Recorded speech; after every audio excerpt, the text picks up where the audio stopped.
저희가 아버지를 알고 사랑하기 전에 이미 저희를 아신 바 되시고 또 저희를 아버지의 크신 사랑 가운데 우리의 생명이 아버지 안에 또 감추인 바 되게 해주심을 감사를 드립니다. 저희가 일반으로 얻은 구원이 우리의 수고와 우리의 성실함의 결과가 아닌 변치 아니하시는 하나님의 그 존재하심과 작정하심 가운데 우리의 구속이 있음을 알려주심을 감사를 드리고, 흔들리지 아니하는 믿음이 또한 아버지 안에 있는 그 충만함을 또한 얻게 하여 주실 것을 또한 믿고 감사를 드립니다.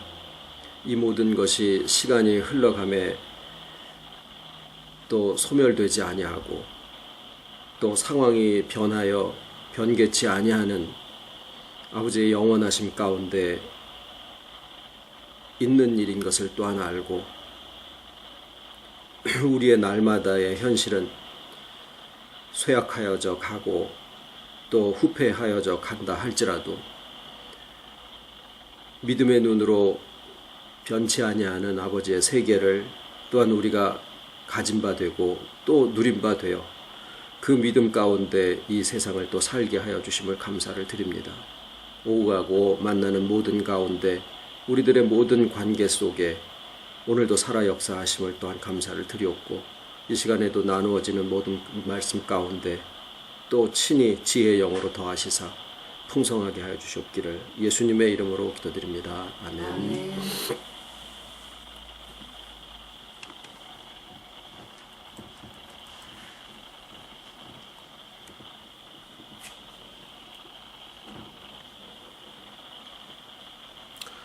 오늘 하나님의 말씀은 요한일서 4장 18절, 사랑 안에 두려움이 없고 온전한 사랑이 두려움을 내어 쫓나니 두려움에는 형벌이 있음이라. 두려워하는 자는 사랑 안에서 온전히 이루지 못하였느니라.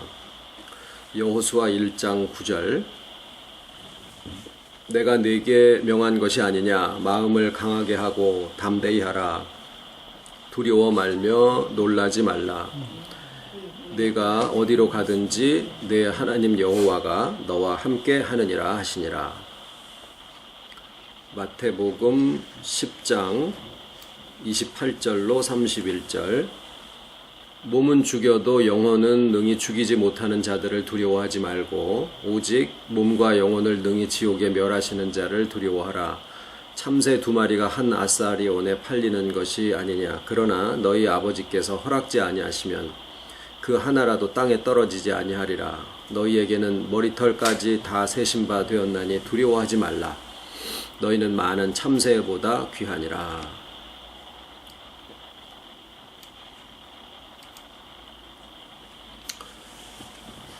저는 낮을 좋아합니다. 그리고 낮에 햇빛 쬐이는 것도 참 좋아합니다. 그렇다고 해서 밤이 싫은 거는 아닙니다. 전에는 어둠을 두려워하기도 하고 잘 모르는 것에 대해서 희망과 기다림을 가지기보다는 오히려 걱정하고 두려워하는 것이 더 많았었던 때가 있지만 이제는 그러하지 아니합니다.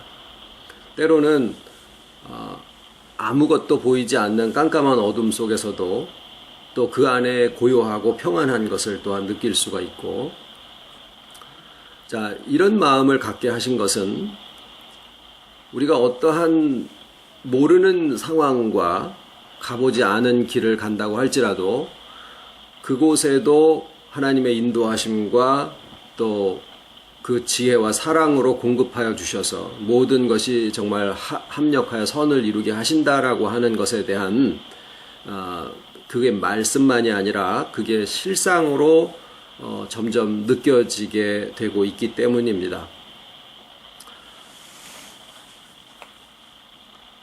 우리가 신앙생활의 목표와 또 신앙생활을 종종 싸움으로 비교를 하기도 합니다만, 뭐 그 표현을 그렇게 좋아하지는 않습니다만, 하나의 싸워야 되는 대상으로 어떤 것을 지목을 한다라고 할 때, 뭐 혈기가 될 수도 있고, 뭐 어떤 때는 자존심이라고 그렇게 하기도 하고, 또는 미움이라고 하기도 하고, 그런데 이러한 것들은 마치 우리의 인격의 표면에 나타나지는 것과 같아서, 우리의 인격이라고 하는 것은 하나의 종이장처럼 단면으로 된 게 아니고, 또 그 안에 거풀을 벗기고 들어가 보면 그 안에 또 동기가 있고, 또 그것을 또 들어가서 보면 또 그 안에 깊은 또 마음이 있고, 여러 개의 층으로 되어 있는데, 성경이 우리에게 말씀하시기를 오늘 읽으신 세 구절을 통해서 공통되는 부분을 아마 발견하셨을 텐데, 그것은 뭐에 대한 것을 말씀하시냐면 두려움에 대한 것입니다. 여호수아에게 말씀하시기를 마음을 강하게 해라, 담대히 해라, 두려워하지 마라, 또 놀라지 마라.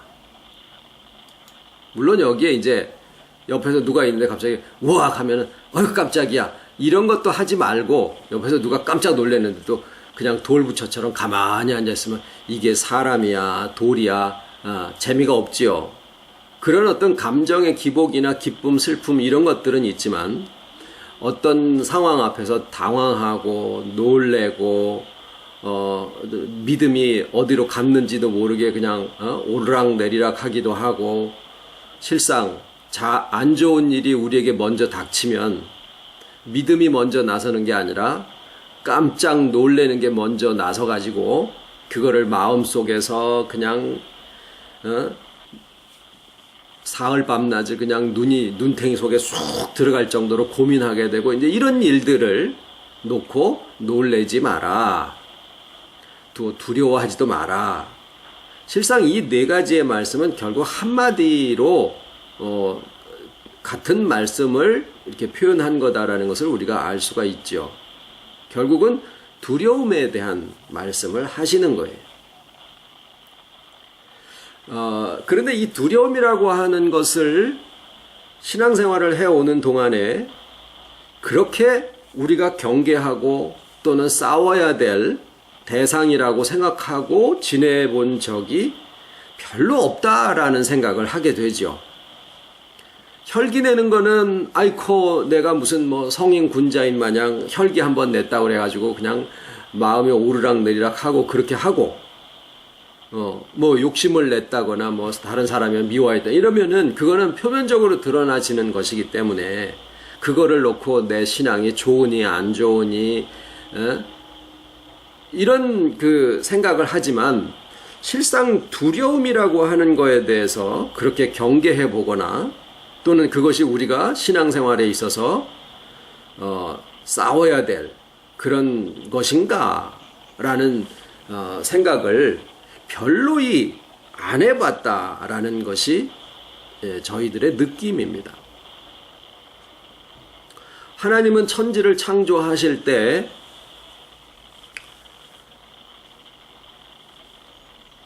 밤을 창조하셨다라는 얘기는 없어요.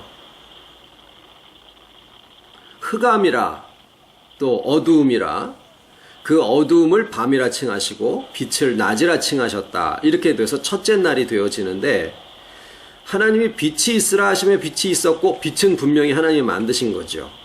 하나님이 말씀하시되 어두움이 있어라, 그런 말씀은 없어요. 창세기 1장 2절 3절 보면은. 그런데 그 어두움을 칭하여서 밤이라고 하셨다라는 것은 분명히 또 명시가 되어 있습니다. 그런데 성경을 전체를 놓고 통으로 창세기에서 시작이라고 하고 요한계시록에서 마침이라고 할 때, 요한계시록 22장 마지막에 가서 처음에는 있었는데 나중에 가서 없어지는 것들이 있거든요. 그 중에 하나가 밤이에요. 밤은 어둠인데, 이 밤을 처음에는 있었는데 하나님이 만드신 게 아니더라라는 거죠. 그런데 나중에 가서 보니까 그 밤이 더 이상 없더라라는 거예요. 그렇게 보면 이 어둠 혹은 밤이라고 하는 것은 하나님의 창조와 모든 역사 섭리를 통틀어서 하나님이 창조하시고 섭리하시는 그 모든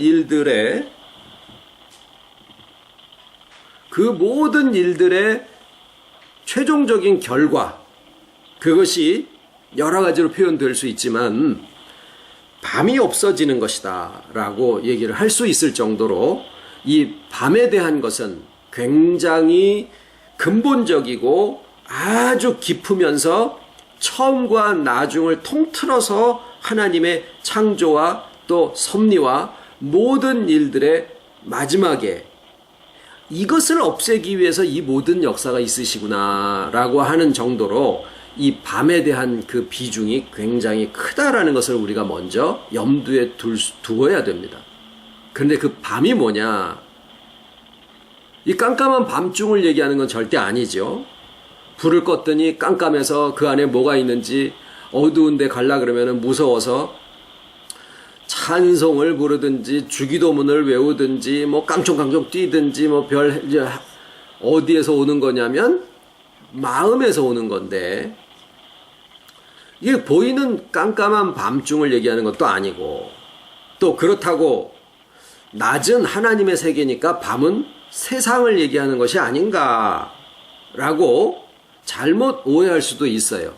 그래서 이 세상에 속한 것들은 다 어둠이야, 밤이야, 세상 것을 좋아하는 것이나 세상의 문화를 접하는 것이나 세상에 내가 좋아하는 것을 찾아서 하려고 하는 것, 이런 것들은 다 어둠에 속한 것인가. 오로지 성경 보고 기도하고 말씀 전하고 뭐 봉사하고 이런 것들만 빛에 속한 것이야 라고 생각하는 것도 너무나 쪼브라운 생각 속에서 나온 결과예요.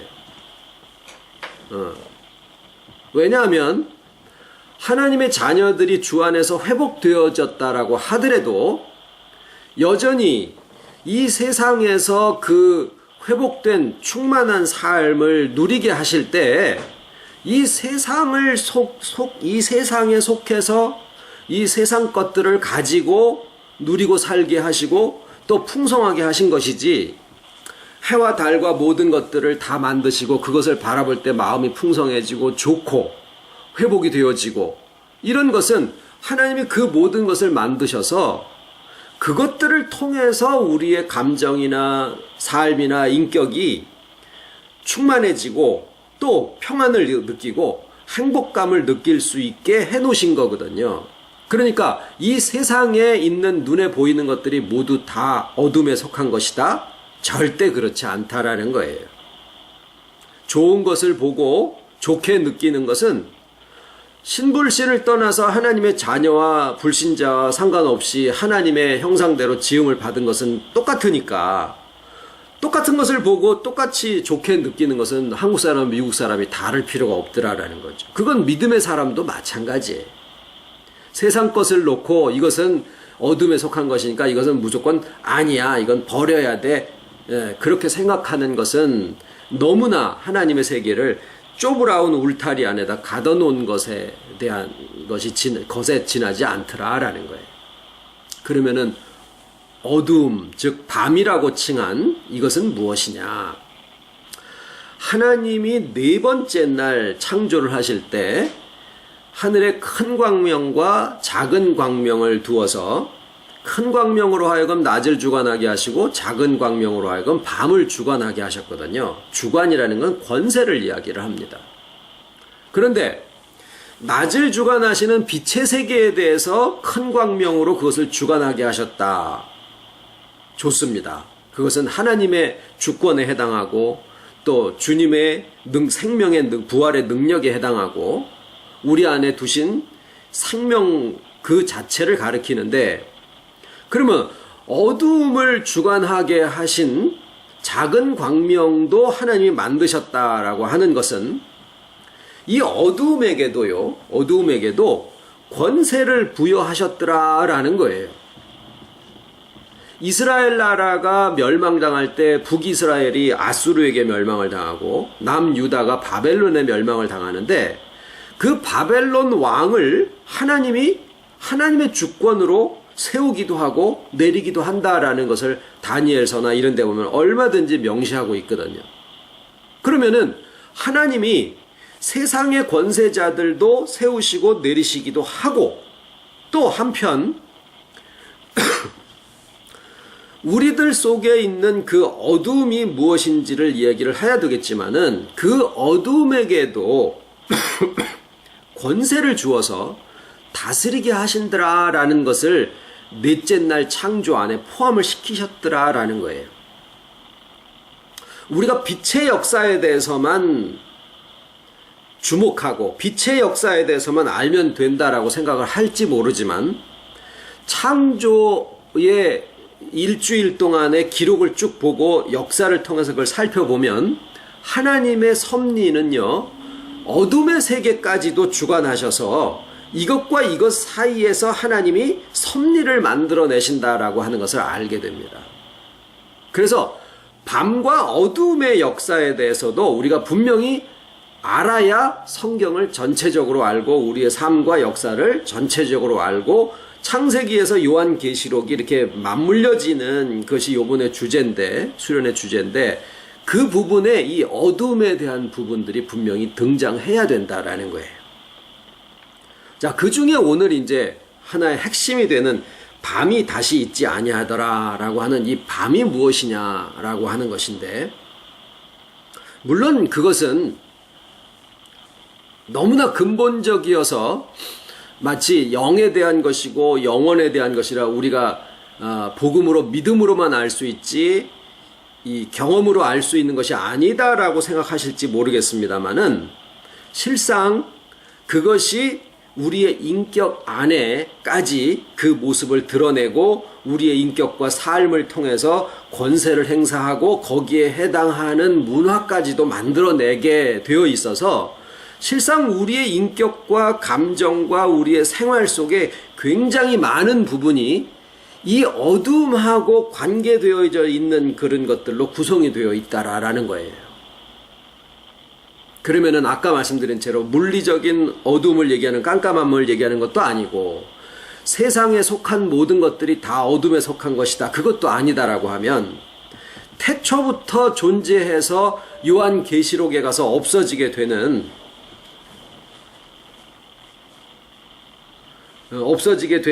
이 어둠이라고 하는 것은 무엇을 이야기를 하느냐? 그것은 우리에게 느껴지기는, 이제 물론 그것이 스올이다, 음부다, 죽음이다, 이렇게 또 표현을 하기도 했습니다. 베드로와의 대화 속에 변화산에서 예수님이 내가 너 위에 너는 베드로라, 음부의 권세가 결단코 해하지 못하리라. 내가 이 반석 위에 내 교회를 세우리니 음부의 권세가 결단코 해하지 못하리라. 이런 말씀들이 있습니다. 그래서 음부다, 죽음이다 라고 이야기를 하면 조금 우리의 그 일상적인 표현으로 볼 때 별로 느낌이 와닿지 않아요. 그런데 그것의 느낌을 우리가 실생활에서 우리의 인격 속에서 느껴질 수 있는 바대로 한다라고 하면 그것이 뭐라고 할 수 있냐면은 두려움이다라고 표현을 할 수 있다라는 거예요. 근데 두려움은요, 종종 하나의 껍데기를 뒤집어 쓰고 다른 것의 형태로 그 모습을 등장하기가 일쑤입니다.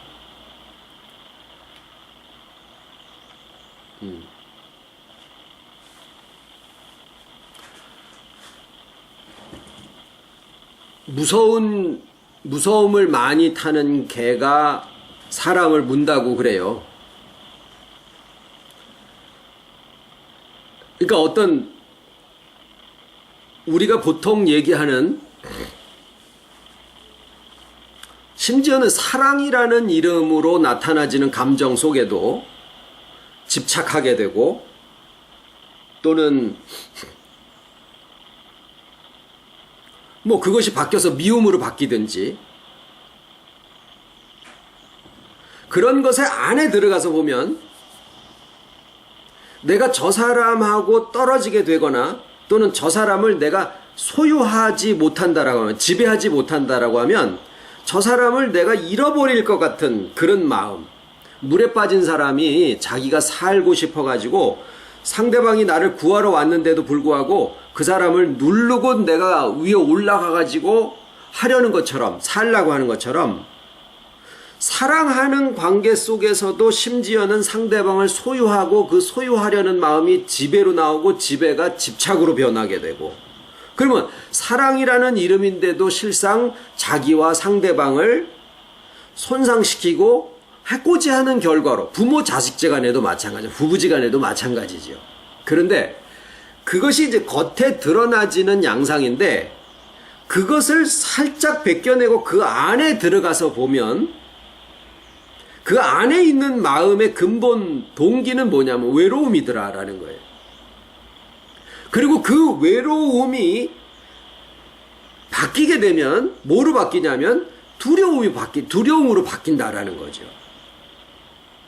그러니까 이거는 조금 더 깊이 들어가서 잘 드러나지지 않는 우리의 정서인데, 성경은 그것을 성내지 마라, 세상 것에 대해서 욕심을 내지 마라, 이런 것에 대한 표면적인, 어떻게 보면 율법보다는 조금 더 성품에 관계된 거지만 근본적으로 더 들어가서 그것들의 원인에 해당하는 것들을 이야기를 하실 때 거기에 뭐가 나오느냐면은 외로움과 두려움이 나오게 된다라는 거예요.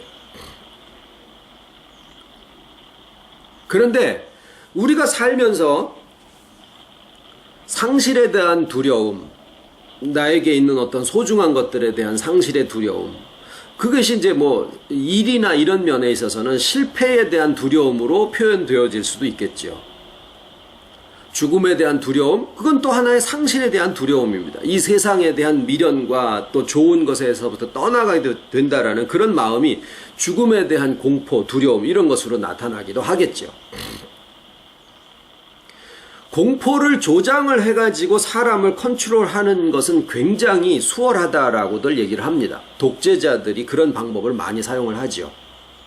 그런데 우습게도 우리가 믿는 기독교의 도가 사람을 회복하게 해서 정말 하나님이 주시고자 하는 그 충만을 너희에게 주어 너희도 충만하게 하려 함이니라 라는 그것이 예수님의 복음의 골자인데, 자행되고 있는 기독교에서의 여러 가지 방법론을 보면 전부 다 죄인을 만들어 놓고 그 죄인으로부터 얻어낼 수 있는 건 뭐예요? 형벌에 대한 두려움이에요. 얼마나 많은 설교가 지옥불에 대해서 이야기를 하고 그 형벌의 무서움에 대해서 이야기를 하는데, 우스운 거는요, 구약 성경에는 39권이나 되는 구약 성경 전체를 통틀어서 지옥이라는 표현이 단 한 번도 안 나온다라는 거예요. 지옥이라는 말이 단 한 번도 사용이 안 돼 있어요. 창세기, 출애굽기, 레위기, 민수기, 신명기, 말라기까지의 전체를 다 볼 때 지옥이라는 말조차 없고, 지옥이라는 말이 없다라는 건 무슨 말이에요? 지옥이라는 개념 자체가 구약에는 없었다라는 얘기예요. 우리가 참 많이 생각해 봐야 되는 부분들이 있어요. 그러니까 결국에는 뭐냐면은 믿는 사람들을 배나 더 지옥 자식을 만든다라는 그 말은요, 사람을 회복시켜서 자원해서 자율적으로 신앙생활을 기쁨 속에서 하게 만드는 게 아니라 죄인을 만들어서 공포를 조장을 해가지고, 공포가 두려움인데 실상 형벌에 대한 이야기를 자꾸 반복하는 이유는 뭐냐면 그것이 사람의 마음속에 있는 그 두려운 부분을 건드리기 때문에 그래요. 그 권세로 하게 된다라는 거죠. 지난번에 자유의 율법대로, 서로 잘 안 맞는, 자유는 뭔가 풀어놓는 것이고 율법은 뭔가 구속하고 제한하는 것으로 생각하는데, 율법 자체는 칼과 같아서 유용하게 쓸 수도 있고 악용이 될 수도 있거든요.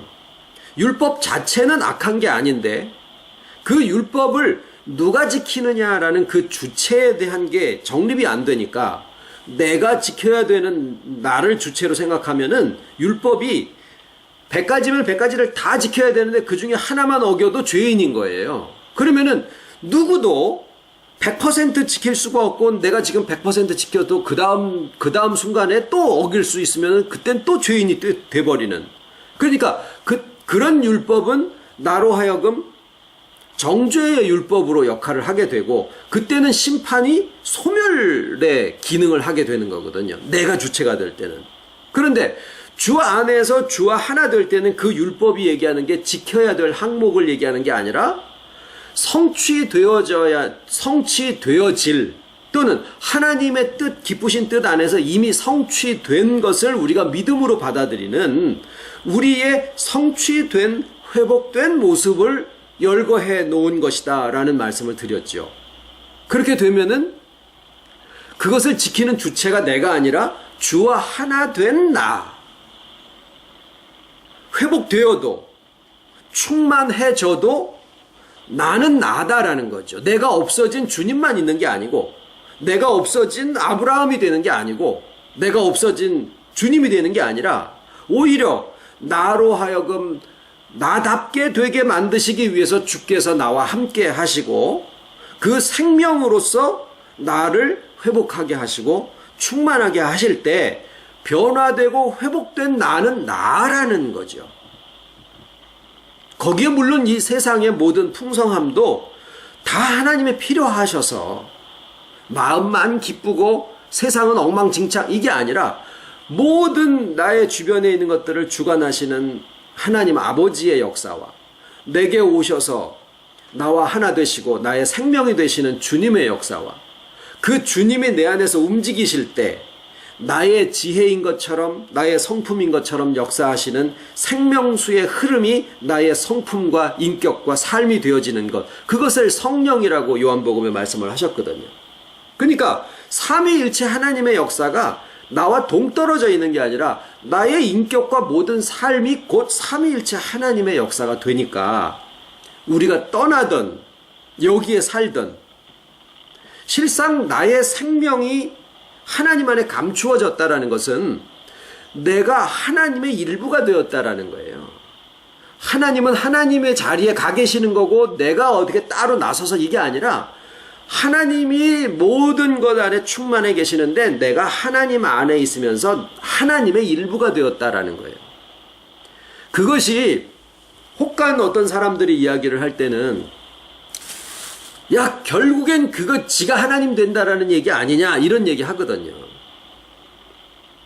그런데 그게 사탄이 하나의 작전인 게 뭐냐면 눈을 멀게 해가지고 우리가 하나님이 된다라는 게 아니라 하나님 안에 감추임 바 되어져서 하나님과 함께 살아간다라는 건데 이것을 뭐라고 표현을 하냐면 지가 하나님 된다라는 얘기 아니냐라고 종주목을 들이댈 수밖에 없도록 그러면서 잘못 얘기해서 자기가 진짜 하나님이다라고 나서는 그러한 잘못된 것을 들어가지고 자기가 하나님이다라는 그런 잘못된 것을 들어가지고 그 다음에 이쪽에서는 또 뭐라고 치냐면은 야 우리가 하나님 안에 감추어져서 우리가 하나님의 일부가 된다라는 이게 복음이고 이게 진리인데 그 세계를 살짝 비껴놓고 지네들끼리 싸우는 거예요. 혼란시켜주는 자기네들끼리 하나의 잘못된 놈을 세워가지고 그것을 정죄를 하면서 그 비슷한 말만 나와도 무조건 다 눈을 멀게 만들어 놓는 게 혼란시키는 사탄의 작전이에요. 그것을 하다못해 의사 선생님들도 아주 예리한 칼로 아주 얇게 점여서 여기까지는 내 거고 여기까지는 암세포고 그것을 갈라내는 그런 박피 수술 같은 것들을 요새는 잘 해내고 있는데 하물며 하나님의 자녀가 되는 하나님의 정말 대리인이 되는 우리들의 구원을 이루어가는 면에 있어서 어떠한 눈멀게 하는 혼란스러운 일이 있다고 하더라도 우리가 복음의 진실함을 가지고 있을 때는 이 복음은 이쪽으로도 흔들리지 않고 이쪽으로 흔들리지 않는 그 정말 하나님의 복음 그 자체를 우리가 발견할 수 있게 하시는 것이 그게 하나님의 긍휼이고 자비고 지혜예요. 그러니까 지금 다시 말씀드리는 것은 자꾸 하나님이 우리에게서 떠나 있고 하나님과 우리가 별개로 있는 것처럼 하는 모든 표현과 그러한 가르침을 경계를 해야 됩니다. 하나님의 뜻은 우리가 자유로, 나의 자유로 하나님 안에 있기를 즐거워하고 그럼으로써 나의 영뿐만이 아니라 나의 모든 인격과 삶이 하나님 안에 있게 돼서 달리 얘기하면 내가 하나님의 일부가 된다라는 뜻이에요. 이것은 결코 교만해지는 것도 아니고 하나님을 월권하는 것도 아니고 오히려 하나님이 우리에게 두시는 그 모든 풍성함을 내가 있는 그대로 받아들이는 게 됩니다. 이것을 우리의 이해와 말씀을 들을 때는 이해를 해야 돼요. 믿으려고 하실 게 아니라 이해를 하셔야 돼요. 이해는 이성인데 그 이성을 사용을 하고 이성을 통해서 받아들여지고 이해된 것이 내 것으로 받아들여질 때 그게 믿음의 형태가 되어져요. 이성과 이해를 빼버리고 무조건 믿어라라고 하는 것은 그건 권위에 의한 발상이에요. 그걸 경계를 해야 돼요. 아, 저 사람 내가 친하니까 또는 저 사람이 일만한 걸 이뤄놨으니까 아우 저 사람이 얘기한 거는 그냥 믿어도 돼. 이거 경계해야 될 일이에요. 이해하고 내 것으로 받아들이는 것은 분명히 우리의 인격이 하는 겁니다. 그런데 거기에 이제 믿음이 생기는 부분은 영혼 속에 있는 것을 실상으로 알게 되는 또 하나의 방법론이거든요. 그런데 이것이 우리의 자유인데 하나님의 주권은 이 모든 것들을 다 정해놨는데 하나님의 주권이 먼저냐 내 이해와 선택이 먼저냐 이게 이제 기독교에서 맨날 집안끼리 싸우는 문제잖아요. 근데 그것은 어떻게 해결이 되냐면 하나님의 주권은 영혼 속에 계셔서 영혼에 계셔서 과거, 현재, 미래가 없는 거예요. 자, 지금 사랑하는 어떤 분이 우리와 생을 달리해서 하나님 안에 이미 포함되어 계셨던 거니까 이 땅에 있을 때 이미 하나님 안에 계셨던 거니까 그러니까 내가 목숨이 숨이 끊어질 때 그때 하나님 안으로 들어가는 게 아니라 믿음의 자녀들은 이 땅에 있을 때 이미 하나님 안에 자기 생명이 감추인 바 된 삶을 살고 있었던 거예요. 그러다가 이 세상에서 삶이 종결을 했을 때 보이는 세계에 대한 삶이 종결했을 때 그 하나님 안에 감추어져 있었고 그 하나님의 일부가 되어 있던 그 존재가 하나님 안에 그냥 계속 있는 거예요. 그러니까 가나 있으나 근데 우리는 지금 우리의 의식이 그 세계를 경험할 수가 없을 뿐이지. 네? 우리가 지금 그 세계를 경험할 수 없을 뿐이지 우리의 인격이라고 하는 세계 안에도 이미 하나님 안에 감추어져 있는 부분이 있는 거예요. 우리가 지금 당장에 여기서 숨이 끊어져도 우리 안에 하나님 안에 감추어진 바 된 그 세계는 그냥 그대로 있는 거예요. 그러니까 가나 오나 다름이 없다. 사도 바울이 그렇게 얘기를 하신 게 이해가 되는 부분이죠. 자유라고 얘기를 했을 때 내가 마음대로 행했는데도 그게 율법에 저촉이 되지 않는다. 이렇게 설명을 드렸잖아요. 그게 우리가 세상을 살게 하신, 우리를 세상에 살게 하신 하나님의 이유고 목적이에요. 어린애를 지혜롭게 키우는 엄마는 뜨거운 거 만지면 디니까 어떻게 해요? 살짝 손을 대보게 하죠.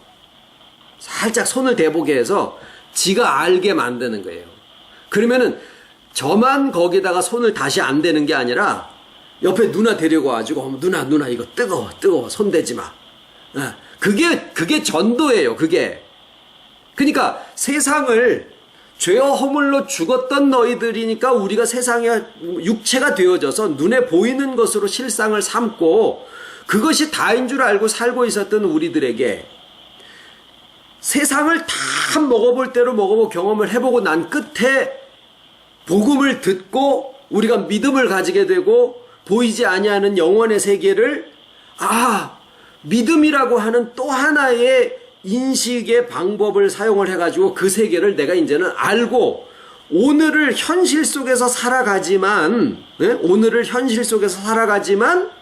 영원이라는 세계를 경험해 본 게 아니지만 아는 거예요. 뭐로? 믿음으로 아는 거예요.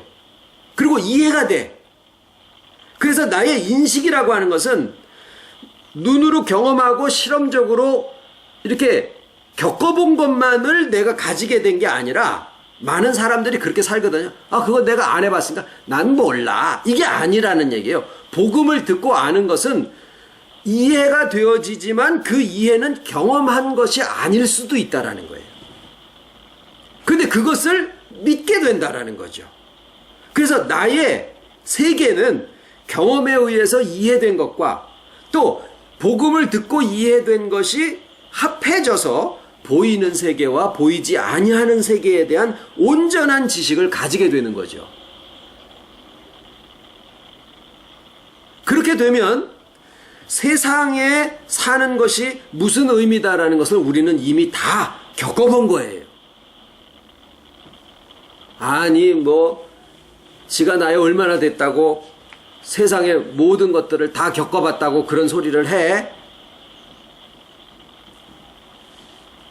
어거스틴이라는 분이 우리가 잘은 몰라도 그분이 한 말 중에 유명한 말이 있어요. 뭐라 그러셨냐면 바닷물이 짠 것을 알기 위해서 그 바닷물을 다 마실 필요는 없다.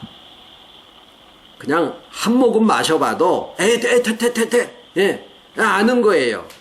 세상을 살아가는 방식이 60억이면은 60억 개의 서로 다른 삶이 있겠지만 그 모든 것을 다 살아봐야 비로소 세상이 어떻다라는 것을 알게 되는 게 아니라 그저 한 사람의 삶을 살아보면 인생살이가 어떻다라는 것을 알게 된다라는 거죠.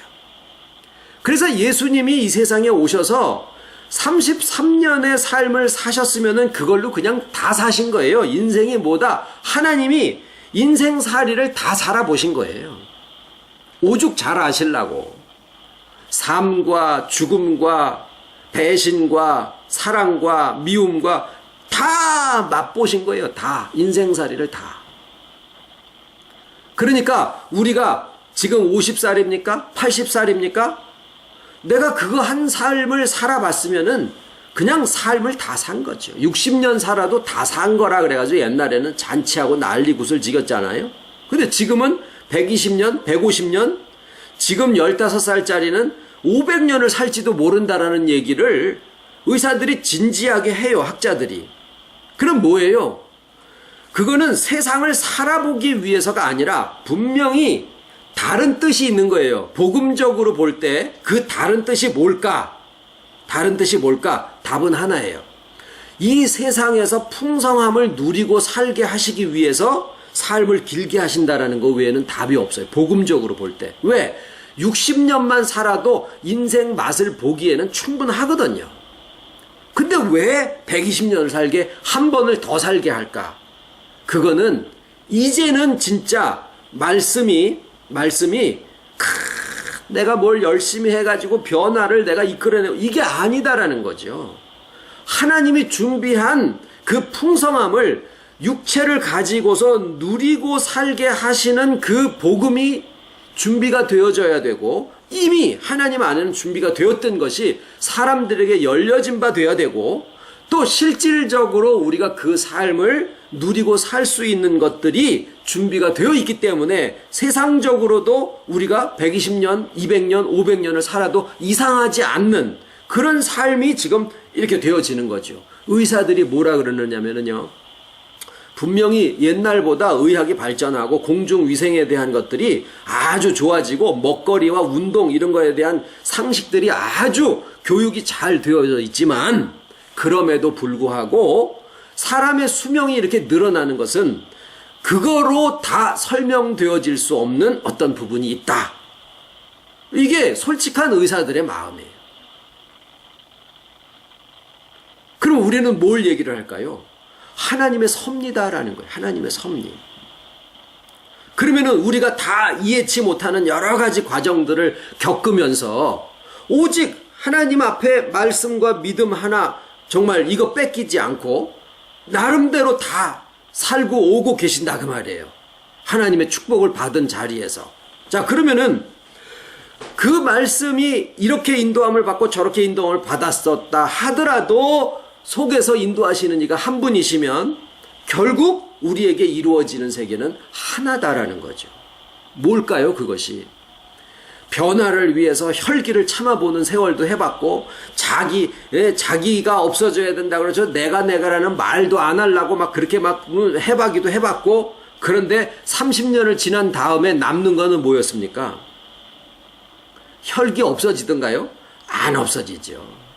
안 없어져요.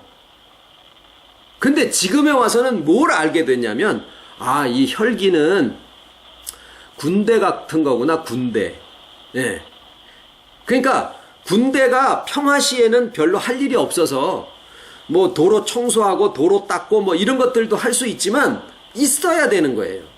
사람이 맨날 혈기 내고 살 필요는 없지만 혈기 낼 때 가서는 혈기를 내야 된다라는 거예요. 그때 가서 혈기를 내야 되는데 안 내잖아요. 사기당하고 뺏기고 자기 사랑하는 일을 다 잃어버리는데도 혈기 하나도 못 내고, 그러면 멸종하는 짐승들의 특징이 다 그렇다라는 거죠. 하나님이 필요하셔서 혈기도 내게 만드시고 사랑도 하게 하시고 기분도 좋게 하시고 그렇게 하신 건데, 이거는 물과 같아서 출렁거리는 게 원칙입니다. 혈기 낼 때 혈기도 못 내고, 놈들이 기뻐하는데 근엄한 표정으로다가 그냥 기쁜지 안 기쁜지 그냥 능구렁이처럼 되어 있는 그런 모습으로 목사가 은퇴해가지고 그렇게 살면은 얼마나 추합니까? 저는 기도가 나중에 저는 은퇴 안 합니다. 은퇴할 때 추한 꼴 보이기 싫어서 은퇴를 안 하려고. 근데 그 나이가 됐을 때 이놈이 저게 기쁜 건지 슬픈 건지 알지도 못하는 그런 이상한 사람이 되지 말고, 나이 80, 90이 돼도 그냥 어린애 같은 그러한 감정의 솔직함을 가지기를 원합니다. 그게 하나의 기도예요.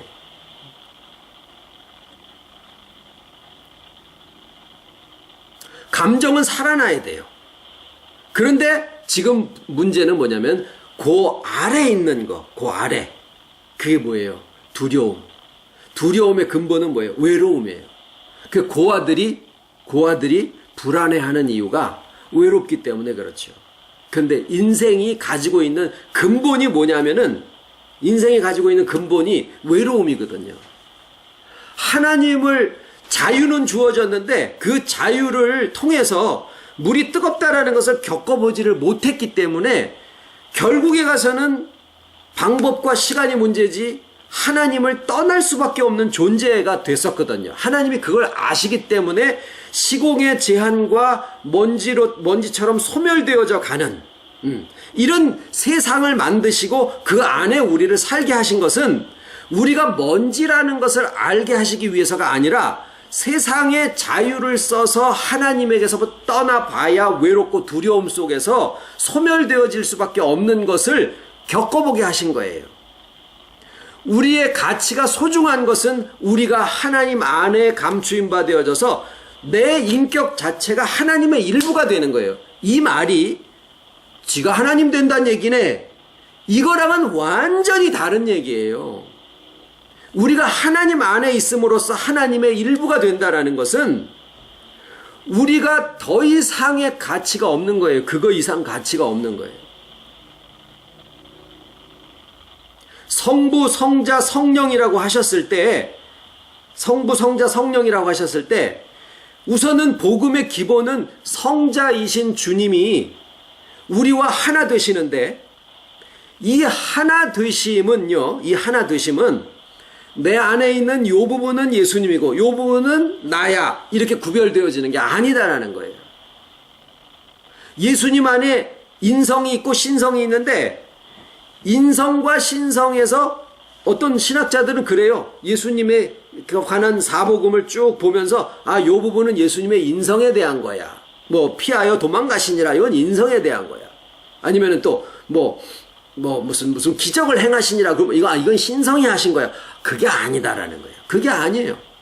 예수님의 신성과 인성을 구별할 수 없게, 구별하는 것 자체가 의미가 없게 그냥 한 존재다라는 거죠.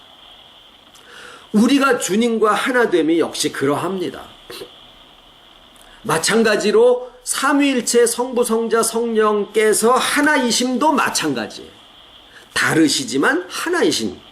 그러면은 주와 내가 하나 되어지고 그 움직임이 성령이라고 하셨을 때 나와 삼위일체 하나님을 분리하는 것 자체도 의미가 없다라는 이 논리적인 결론에 우리가 도달할 수 있게 된다라는 거죠. 우리의 인생의 가치를 이야기를 할 때 하나님을 떠난 아주 높은 가치를 가진 존재가 된다라는 게 아니라 우리가 하나님 안에 하나님의 일부가 됨으로써 그게 일부인지 그것도 모르죠. 나에게 있는 생명이 내 몸의 어딘가에 있는 게 아니지 않습니까? 그냥 전체가 다 생명 덩어리인 것처럼. 그런데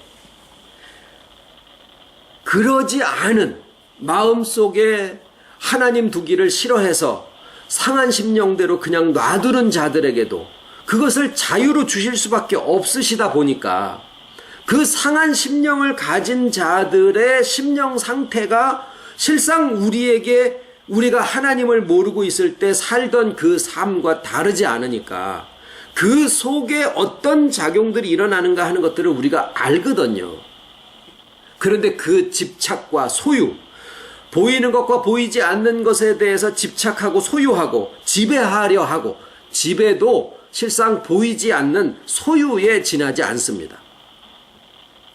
부엌에서 또는 집안에서 회사에서 내가 저놈보다 높고 지배하려 하고 말 한마디 가지고도 그 사람을 내 식대로 만들어 가지고 이렇게 결국은 그거를 내 나식대로 만든다라는 거지 그 사람으로 하여금 충만하게 만들기 위해서 내가 그 사람을 지배하려고 하는 게 아니거든요. 집착도 소유고 그 소유의 근본을 따라가서 다 하다 보면은 어디로 가느냐 하면 자기가 벌거벗었다라고 하는 것이 두려워서 무화과나무 잎사귀로 치마를 해서 그 수치의 근본을 들어가 보면 두려움이랑 똑같습니다. 그러니까 그 무화과나무 잎사귀 치마, 누구죠? 현빈이 그랬나? 이거는 무슨 이탈리아 장인이 한 땀 한 땀 뜬 거라고 옛날에 무슨 드라마에서 명대사를 해가지고 한동안 유행이 됐습니다만은 무화과나무 잎사귀를 어떤 사람은 한 땀 한 땀 잘 떠가지고 공교하게 결국은 껍데기를 뒤집어 쓰는 거고 그게 없는 사람도 자기 나름대로의 자기 잘난 멋으로다가 무화과나무 잎사귀를 갖다가 그냥 야자수 말라 비뚤어진 것처럼 해가지고 그냥 툭 쓰는 거고 그 차이일 뿐이지 사람들이 하는 모든 행태와 문화와 삶의 모습들은 다 본질적으로 뭐냐면 무화과나무 잎사귀로 치마를 해서 그게 자기라고 내세우고 사는 것들이에요. 근본은 두려움이고 근본은 외로움이다라는 거죠. 그런데 그게 하나님을 떠나봤기 때문에 거기에서 분리되는 상실의 두려움이냐? 그게 아니다라는 거예요. 그게 아니고 본래부터 존재하던 그 두려움을 하나님을 떠나고 나니까 그 두려움을 만나게 된다라는 거예요.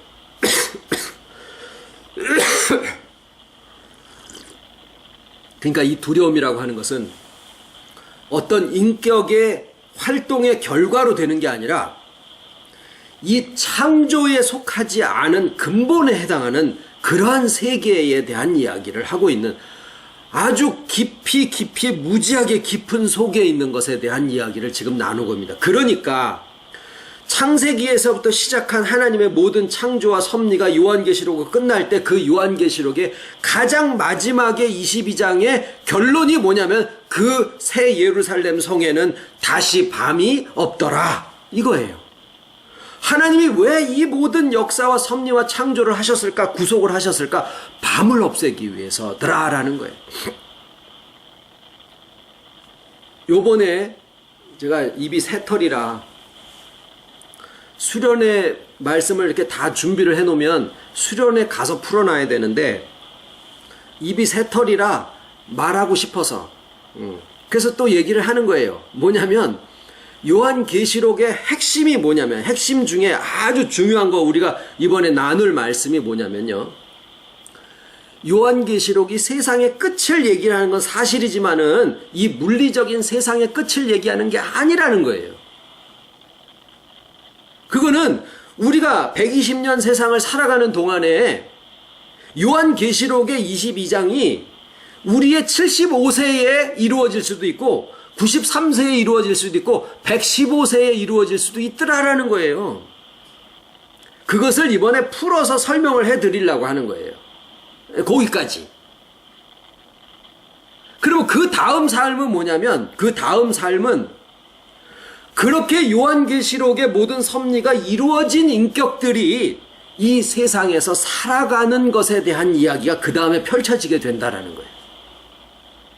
그렇게 보면은 요한계시록이 끝이 아니라 요한계시록적인 모든 회복과 충만이 이루어진 자들의 삶이 그 이후에 속편으로 아니면 본편으로 계속 진행이 될 수도 있더라라는 얘기입니다.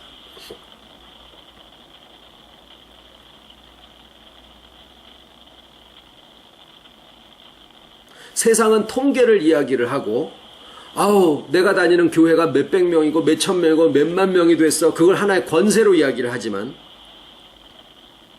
우리가 지금 말씀으로 회복되어져 가려고 하는 세계는 그 권세를 쫓아가는 것도 아니고, 그것을 성경의 에덴 동산으로 비유해 보면은 하나님의 낯을 피해서 나무 뒤에 가서 숨은 거나 마찬가지고, 세상의 종교가 종교 통합을 이야기를 하고 온갖 지혜를 얘기를 하지만 그 종교 통합과 세상의 모든 종교가 추구하는 바가 결국은 하나님의 지혜에 도달하고자 하는 것인데, 그것을 뭐라고 했느냐면 선악을 구별을 해가지고 결국 하나님의 지혜에 도달하겠다라고 하는 선악과를 따먹는 행위로 요약해서 설명을 할 수가 있거든요.